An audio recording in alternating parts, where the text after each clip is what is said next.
We're now just a few minutes away from starting, and Jack Leiter is going to lead off for us. So please have any questions ready for Jack. Okay, we will lead off with Chris Lee. Jack, what was your plan of attack against those guys tonight? I would say that depends on the guy, but it's really just about executing pitches because I trust the pitch calls that Coach Brown offers, and I know it's an incredible lineup that they have. Pretty much from 1 to 9, it's a tough out, and they don't like to strike out, and I think that kind of showed tonight. They're a good lineup. Our next question will be from Christopher Heidel. Hey, Jack. Thanks for taking my question. Congratulations on the win tonight. Did you get a little rusty in the beginning because you only went 6 innings? The last game you went basically all 8. Were you a little rusty? Because you haven't pitched in almost like a week. No, I wouldn't say so. Every game's kind of its own game, and like I said today, really good lineup, and they were making me work, and they ran the pitch count up, and I don't know. I would have been happy to go out there for the 7th, but obviously Nick Maldonado has been great all year, and he did what he does. The next question comes from Robbie Weinstein. Hey, Jack. Of course, there's a possibility that that's your last game for Vanderbilt. Has that sunk in at all? And I guess just what's the feeling like to be able to get that final win potentially in such a big spot here? I don't know. I think that's sort of a story for outside people. I'm really just focused on helping the team win, and that's really all I'm thinking about right now. And obviously we have one more to go, so that's my main focus now. Our next question comes from Aria Gerson.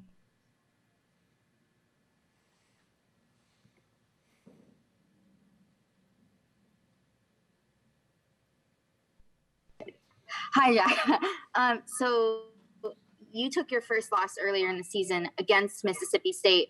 So what went better for you this time, against the same team than what happened before?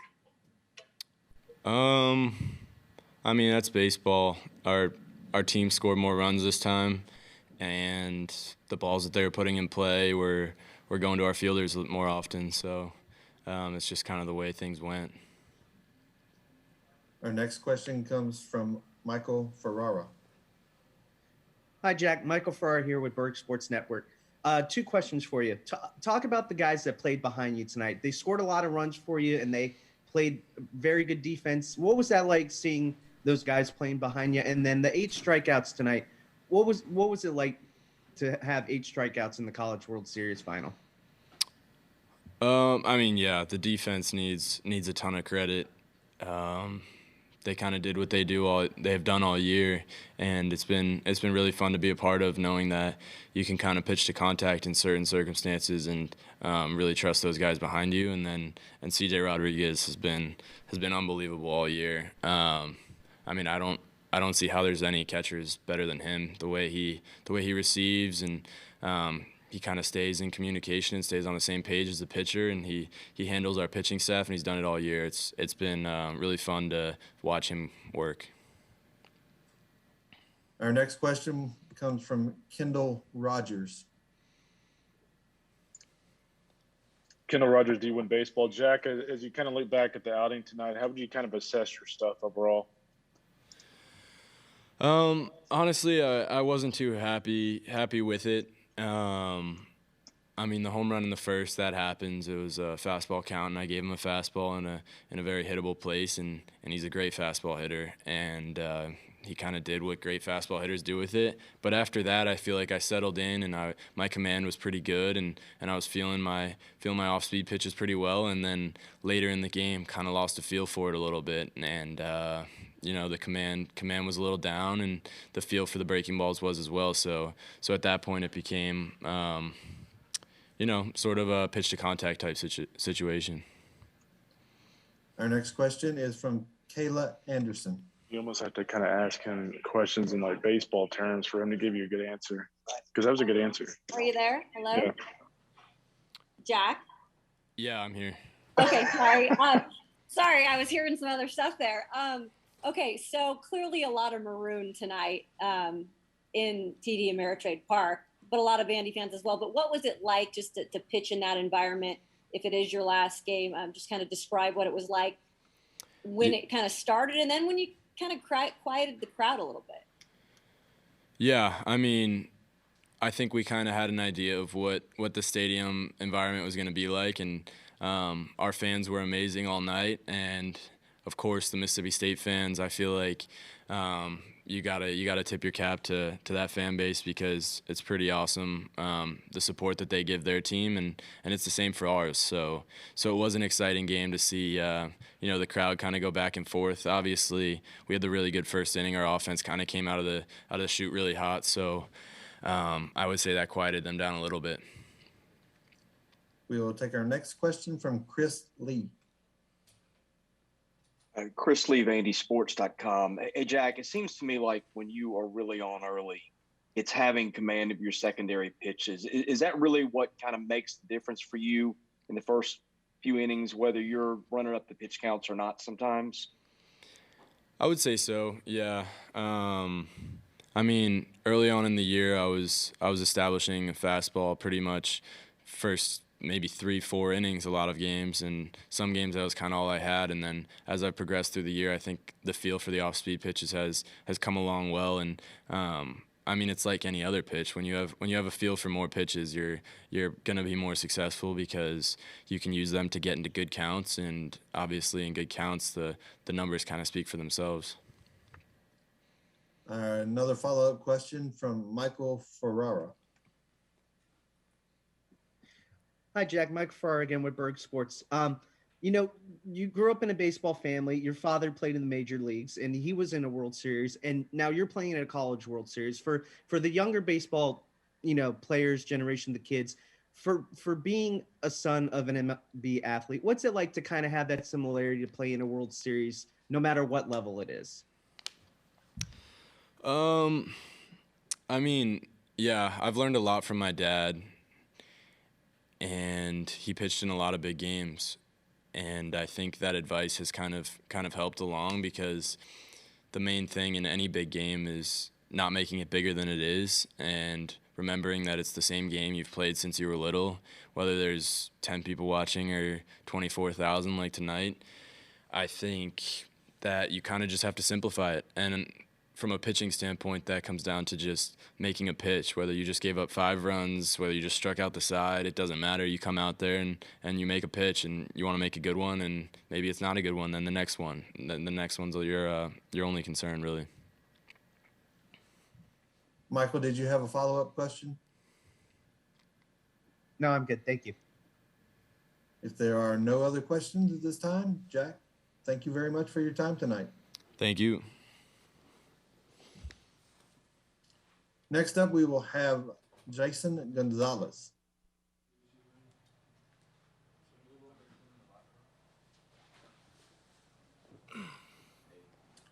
Thank you for joining us, Jason. We'll take our first question tonight from Chris Lee. Chris Lee, VandySports.com. Jason, you're the first guy to see the reliever that they brought in, Patrick, there. Did you have much of a scouting report on? Were you looking, because you couldn't sit on deck and watch what he was throwing, what were you looking for? Were you looking for a certain pitch to hit when you got the home run there? No, I think the biggest thing was just trying to look for a ball over the plate. The guys in front of me had great at-bats, and they were just passing the line along. So the biggest thing for me was trying to keep that line going and continue that first inning. Take our next question from Adam Sparks.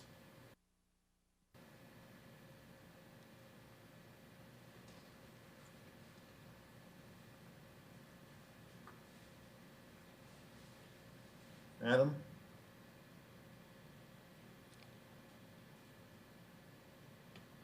Go ahead, Adam. Adam Sparks, a Tennessean.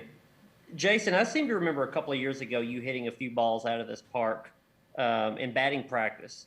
Do you remember that? And how is this experience different for you 2 years later, having an impact on the game?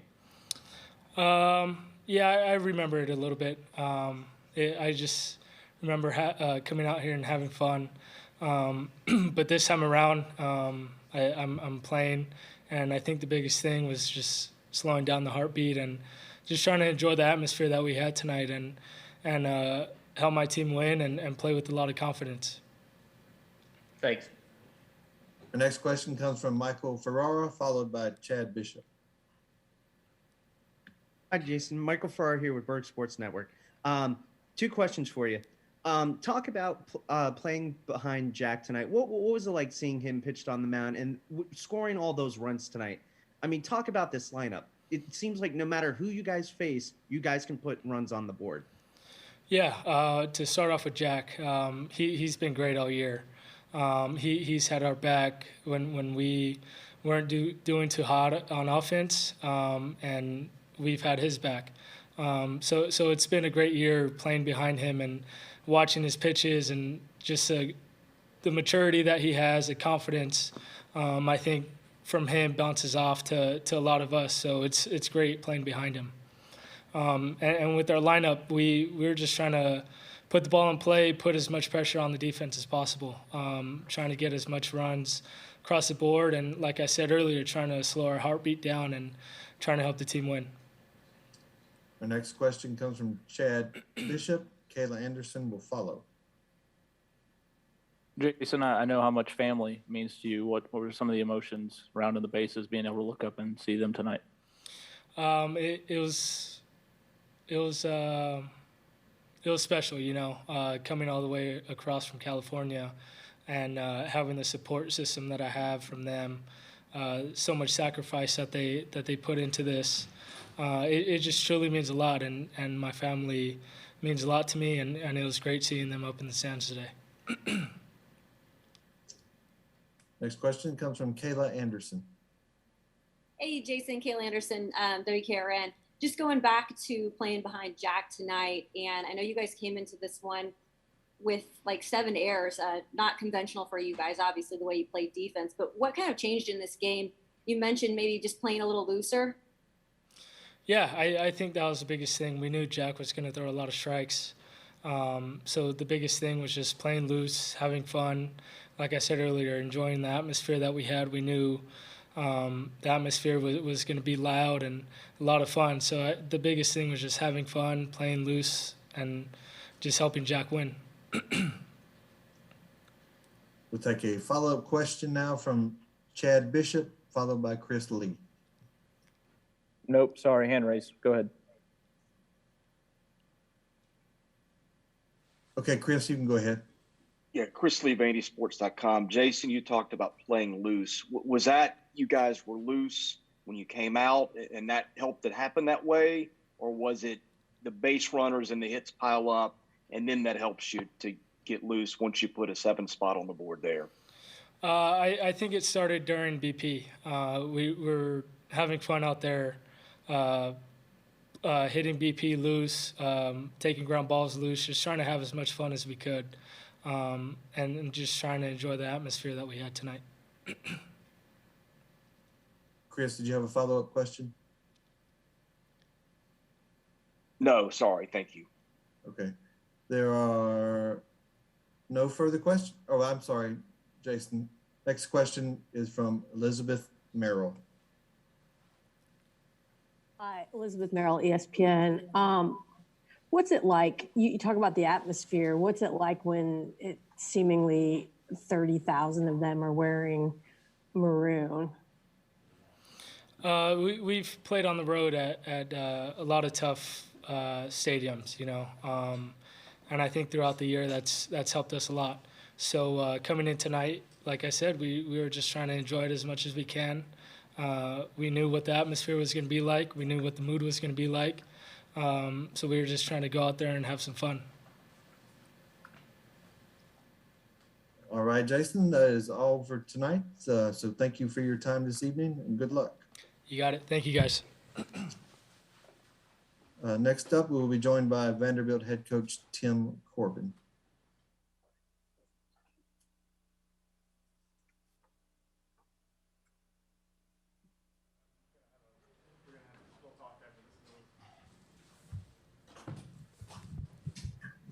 Thanks for joining us, Coach. We'd like you to make an opening statement, and then we will take questions. Jack certainly set the tone tonight. He pitched very well. It was tough pitching, too. That team does not give in. They fight you on every pitch. They make it very difficult. He was able to kill drought or momentum at several points. The first inning was obviously a big inning for us in the fact that we bounced back from the solo home run, but we were able to get on base and then get some big hits, CJ and, of course, Isaiah and Jason's. And Isaiah and Jason's were big hits because they came with 2 strikes and 2 outs. So the timing of those were good. We played pretty good defense. We caught the ball. We turned a double play, made a nice catch down the line. Maldonado was efficient. Pretty good game. Our first question of the evening will come from Elizabeth Merrill of ESPN.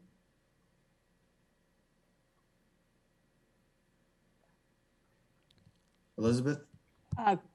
Coach, what did you say? Did you say anything to Jack? I mean, who knows if this will be his? I guess it's possible he could pitch again if something weird happens. But I mean, did you say anything to him after this, knowing it might be the last time that he throws for you? Yeah, I said good game. Our next question is from Chris Lee. Tim, what was your plan of attack against Christian McLeod? I tried to make him throw strikes. We watched several outings prior to, but it was just a matter of throwing strikes, making him land his off-speed pitch up. I think that was essentially it. We just had to get the ball across the plate. We had to bring the fastball down and had to bring the changeup up. So it's just a matter of adjusting our window and using the middle of the field if we could. Our next question will come from Kayla Anderson. Yeah, Coach, 7 errors coming into this game, 0 errors tonight, really clean game for you guys. How happy were you just the way they played defensively behind Jack?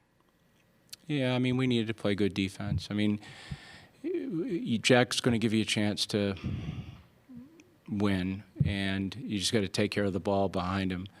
And not a lot of ground balls typically with Jack, but, with Maldo, it's a little bit different because of the break of the ball.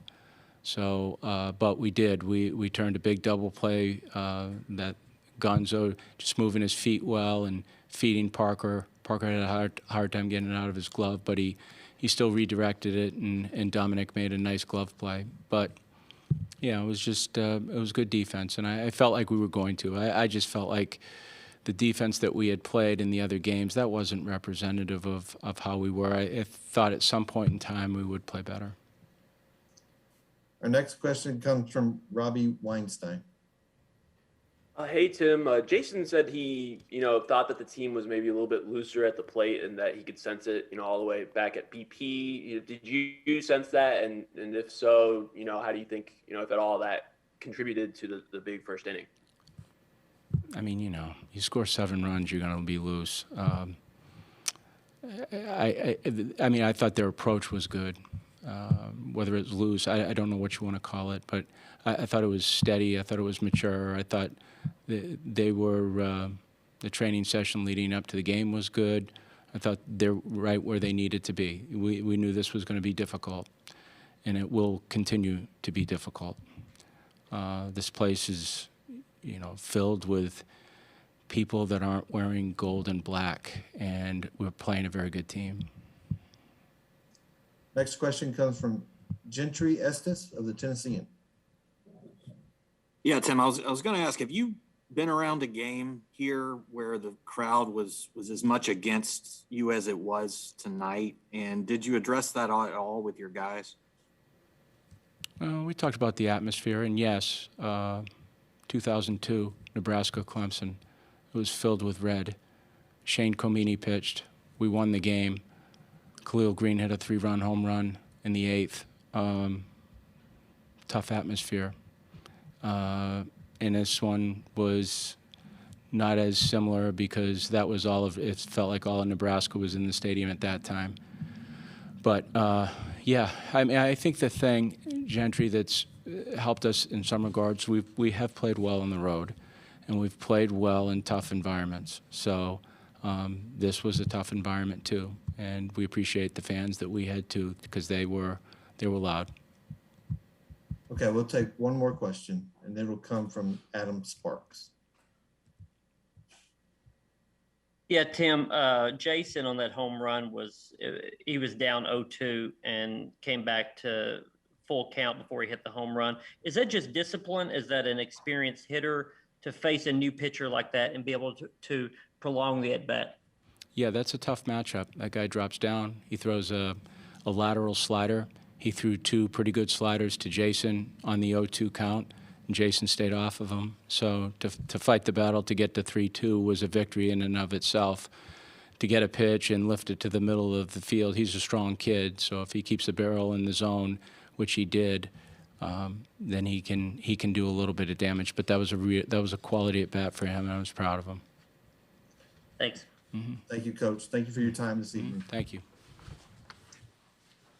Thank you all for participating. You can find a recording of this press conference in the NCAA Digital Media Hub at ncaa.veritone.com, and transcripts are available at ncaa.com/transcripts. Thank you for joining us tonight.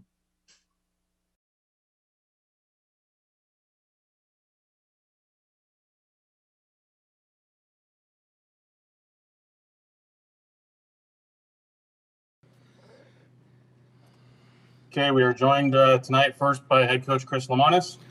Again, please use the raise your hand feature to ask a question. Coach, if you would, with a quick opening statement, then we'll open it up to questions. Tough first inning. We couldn't get out of it. We gave them too many freebies there in the first, and tip your hat to a good team. They took advantage of it, and when you give Jack Leiter 7 runs in the first, a great pitcher, which he is, just took it and ran with it. And so I'm proud of my guys. We stayed locked in most of the game. I thought we did a great job offensively competing off of him, and our bullpen did a good job of coming in and throwing strikes and extending the game for us. Okay, we'll open it up to questions. Again, please state your name and affiliation when called upon. We're going to start with Steve Robertson. Steve Robertson, genespage.com. Chris, you mentioned them hanging the crooked number. Did that affect the way you pitch it the rest of the ball game when they begin to extend there? Were you kind of thinking, you know what, let me get some guys some work, but not burn anybody for the series? Well, that's exactly what we did. We just had to. We know we're going to have to pitch 18, maybe more innings the rest of the way, and so we pitched everybody. We got everybody out there, got their feet wet in this, and I was happy, man. Guys went out there and threw strikes and competed, and so that we'll have them available the next 2 days. We just tried to spread that out, and we didn't probably use, a couple guys that we'll use tomorrow. Next, we'll go to Robbie Falk. Hey, Coach. Obviously, you mentioned the free passes and both losses that you've had so far. Most of those free passes have scored against Texas and also against Vanderbilt. Just how frustrating is that to see that the other team hasn't really had to do a whole lot? It's been, your guys at times that haven't been able to execute. Yeah, it's real frustrating. I mean, it's like I said tonight. I just told our team, man, it's it's just you can't give it to them. Make them earn it. And when we make them earn it, our guys came in today after the first, and they pitched great. And but it's really frustrating, to come in here and play one way all year long, and then not, command the strike zone and pitch aggressively. It's frustrating. Next, we'll go to Nick Suss. Nick Suss with the Clarion Ledger. Chris, you've talked all weekend about your team's resiliency, your ability to kind of bounce back. What do you say to the team after this one and kind of moving forward into tomorrow about flushing it and moving on? Well, we talked, I'm not a big moral victory guy, but I did tell our kids I was proud of them afterwards because, after the first inning, man, we locked in and played great baseball. That's the type of game we thought it would be. We thought it'd be 2-1, 3-2, something like that as the game went on. And they should feel confident in some ways in the fact that when we did go out there and execute pitches and make plays, man, we're right there. It should be a nip and tuck game the rest of the way if we'll pound the strike zone and be aggressive in the strike zone. Next, we'll go to Joel Coleman. Chris, of course, you talked about it a minute ago. The bullpen was, pretty much locked down all night long. 2 runs over, I guess, 7 2/3 innings. But just how much does that kind of exemplify what this team is, and just the grittiness and toughness, and bought in? I guess you put anybody out there. Some of those guys hadn't seen a ton of action lately, but it seemed like every guy that you put in there was invested, and there was complete buy-in. Is that kind of a glimpse of what this team is? Well, we just got a tough group, and I'm really proud. Like Casey Hunt hadn't pitched probably in a month, and I thought he was really good. And Jackson Fristow went out there and gave us a good inning. And those guys that they just kept working and pitching. And Fox has been telling me the pins are good, and these guys are ready. Sometimes in the postseason, it's hard to get guys in there because everything is so tight, and you just don't know because they haven't pitched in a while, so it gets harder and harder. And these guys went out there and competed, and that's what we have to do. We want to win this thing. We're going to have to compete. We're going to have to play tough. We're going to have to make them earn it. And we didn't do that at times tonight, but we're going to do that, the rest of the week.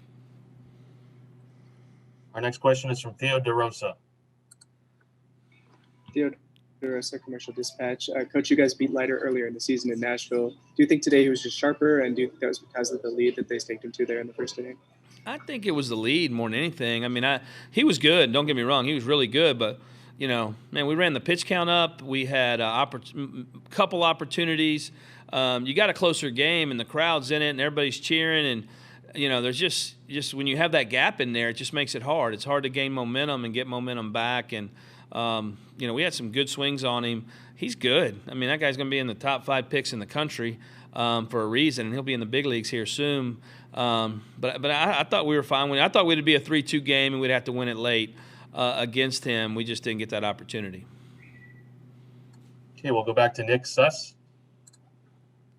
Can you put a finger on why Christian's command has seemingly been off for these last couple of weeks?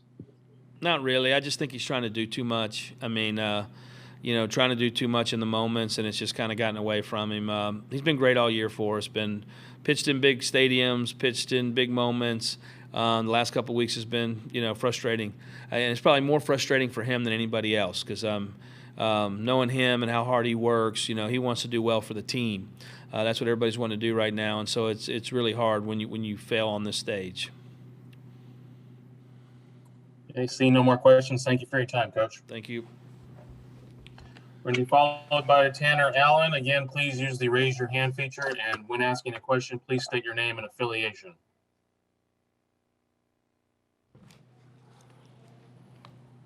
Okay, we're going to go straight to questions for Tanner. Our first question is from Steve Robertson. Steve Robertson with genespage.com. I know it's another never get too high, never get too low type moment for you, but did you get the ball game you expected once you got through the first? Were there any surprises once you got through that? And can you build on that for tomorrow? Oh, of course, man. I think we played a great game. We played a great 8 innings. Vanderbilt's a great team, man. You can't give them freebies. They'll make you pay. And we witnessed that first inning, man. Our next question is from Joel Coleman. TA, the bullpen, of course, was great tonight for you guys. I was asking Coach Lemonis about this, but what's that say about this team that you can bring guys in like that and they're just totally locked in despite the score, despite the fact things kind of went off the rails a little bit? You guys were completely locked in, and those guys, some guys hadn't pitched in a while, but it just complete investment. Is that kind of a snapshot of what this team is? Oh, of course, man. They did a great job. They kept us in the game. Every inning, they were just, they were getting 1, 2, 3s as quick as they could. They'd score here and there, or they scored late, but bullpen did a great job. They gave us a chance to come back, but when you give probably a top 5 pick a lead like that in the first inning, he can kind of just pin his ears back and do his thing, and that's what he did. Still thought we had some good at-bats against him, but that guy's here for a reason, and he'll get drafted where he's going to get drafted for a reason, so hats off to him. We'll go to Nick Suss. Hey, Tanner, Nick Suss with the Clarion Ledger. Did you say anything to your teammates after that first inning? Yeah, the same message, man. Just keep playing. I know we just took a haymaker in the boxing world, but we just kept playing. I feel like we played really good 2 through 9, and we're gonna bring that same mentality and the same attitude to the field tomorrow, and just leave it all on the field, man, and leave it in God's hands. Steve Robertson, you're next up. Yeah, Steve Robertson with genespage.com. When you have an inning like that, maybe a guy just doesn't have it. How do you keep the team from getting negative? How do you keep the team from just saying, okay, well, it's just not our day? And then not to just get the negativity in the dugout. How do you kind of keep that out? You just tell your guys, man, we've came this far for a reason. That is because we play together. We pick each other up. Obviously, C-Mac didn't have his great stuff tonight. That's part of the game. As a teammate, watching him work the way he worked in the off season, in the fall, and the spring training, man, you can't do nothing but just slap him on the butt and just pick him up and encourage him, because he'll get the ball again. The sun's going to come up again for him. I know he's probably catching a lot of flack on social media right now, but there's 99.9% of those people have never played in a national championship game and never pitched in front of even maybe 500 people. So he's a great player. He'll be back for us, and you know what? He's a good friend of mine. So as a good friend of mine, I really do feel bad for him. I do, but I know what kind of competitor he is, and he'll pick himself up, and he'll be fine, ready to go his next start. Okay, Tanner, seeing no more questions, I appreciate your time. Yes, sir. Hail State. Thanks, everyone, for participating. You can find a recording of this press conference in the NCAA Digital Media Hub at ncaa.veritone.com, and transcripts will be available at ncaa.com/transcripts.